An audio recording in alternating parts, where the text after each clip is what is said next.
You're okay with being unkind to others because you're okay with being unkind to yourself. And on the other side, you're okay with other people being unkind to you because you're okay with being unkind to yourself.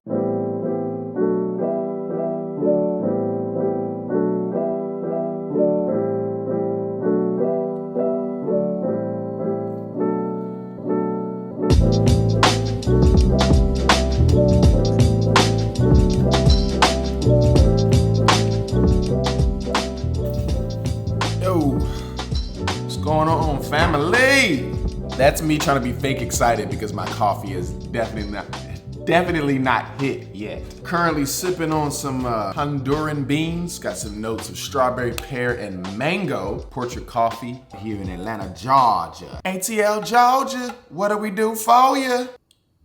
Oh my gosh. This might be their best coffee yet. You know, a few months back, I had a very simple thought come to me that I caught. That is half the battle, I feel like, when it comes to gaining control of your emotions and ultimately having more control over your life and what you do. And oftentimes, we just let our brain just do whatever. It's like a little kid in the store and you're just the parent shopping and your mind is just like, oh, what's this? Psh, break that, psh, break that. Depressive thought here, psh. Anxiety thought here, psh. And you're just shopping, like, yep. Catching the thoughts and being like, yo, what was that? What was that thought? Like, what are you doing? What are you doing? That's like half the battle when it comes to self-work and becoming a better person, a more desirable person for yourself.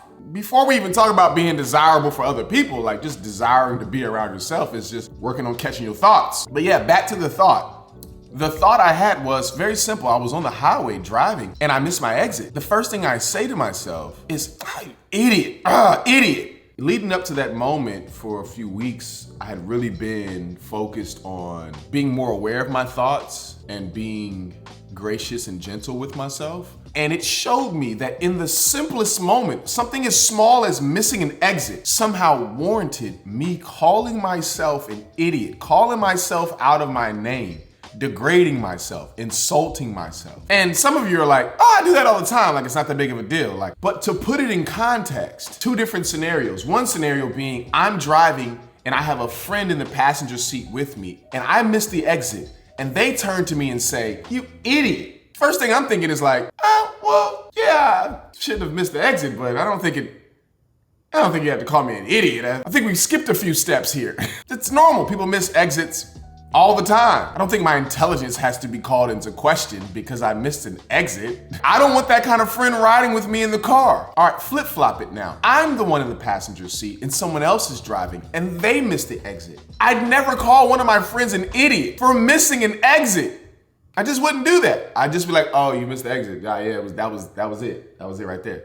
And I'd go back to being on my phone. Like, it wouldn't even be that big of a deal. And the reason why I don't believe I'm blowing this out of proportion is because it actually shows just how quick I am, or quick I was to insult myself, to belittle myself over something so small. How much more for much more meaningful mistakes that I make in my life. If you're one of those people who are quick to jab themselves over small mistakes, then you probably know that you're also just as quick, probably more ruthless with yourself when it comes to larger issues in your life. Mistakes that you make in relationships, mistakes that you make in your career, mistakes that you make in faith. All the things that you know you've messed up on. Your first response is to shame and guilt yourself. How's that working out for you? Really? How is that working out for you? And you may say, well, I just have a higher standard for myself. It's okay to be hard on yourself. It's tough love. It's okay to expect more out of yourself. Again, back to the child analogy. Consider yourself like a child because in many ways,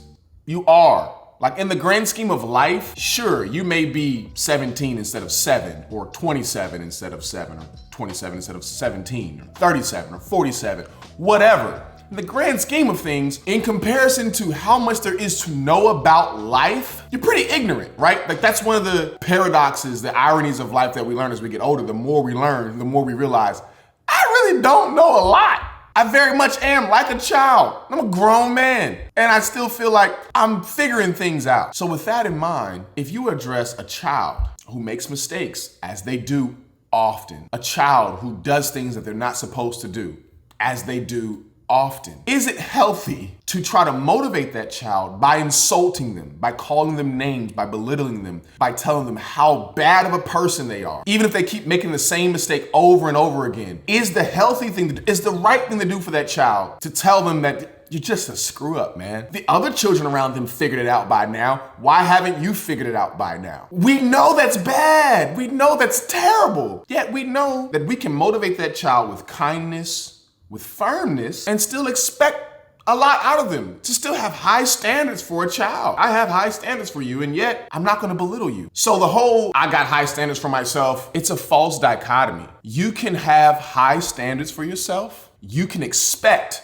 great things out of yourself and still be kind to yourself. You can demand goodness and greatness out of you, diligence out of yourself, growth, being a better person, not settling for making poor decisions all the time. You can have all those expectations while still being kind, while still being gentle, while still being understanding with yourself. So lately, what I've been doing, instead of defaulting to shame and guilt as my motivation, I've been really committed to motivating myself on the spectrum of just benefit and fulfillment. Shame and guilt just looks like what you didn't do and how you didn't measure up, and it's so easy to attack that. But benefit and fulfillment takes some pausing, it takes some writing, it takes some journaling, it takes some sitting down, some mindfulness. Like, I have this overarching narrative of a fulfilling life, whether that's around my family, my career, just considering all the aspects of my life and say, what are the decisions that I've made that have left me feeling very unfulfilled? The financial decisions I've made that have ultimately, in the moment, seemed beneficial and fulfilling, but ultimately I realized it wasn't very fulfilling at all. It didn't lend itself to the